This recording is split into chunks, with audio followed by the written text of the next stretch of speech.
ওরে জরিনা, টুপিটা তো মাথায় আটকাচ্ছে না। 2026 সাল আইসা পড়লো, আমি কি টুপির অভাবে পার্টি করতে পারুম না? ওগো শান্ত হও, এই নাও মিষ্টি মুখ করো। নতুন বছরে রাগ করলে সারা বছরই কিন্তু রাগ কইরা থাকা লাগবে। হ্যাপি নিউ ইয়ার। হাল্ক ভাই, 2026 সালের প্রথম তাণ্ডব শুরু করমু। এই দেখো কতগুলা বাজি আনছি, আজ পুরো গ্রাম কাঁপাইয়া দিমু। এইগুলা দিয়ে আমরা শহরে গিয়া বাজি ফুটামু।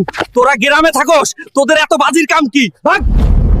ওরে চোরের দল, নতুন বছরের শুরুতে হালকের সাথে পাঙ্গা।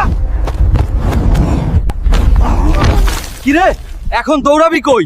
2026 সাল তোদের জন্য জেলখানায় শুরু হইব, দেখি। এইবার দেখ আসল ধামাকা। পুরো আসমান আইজ হালকের রঙে রঙিন হইব। হালক ভাই, তুমি তো সেরা ড্যান্সার। আইজ রাতভর পার্টি হইব, গান বাজাও জোরসে। Happy new year 2026। ওরে দেশবাসী, 2026 সাল সবার ভালো কাটুক। ঝগড়াঝাটি বাদ দিয়া সবাই হালকের মতো শান্ত থাকো।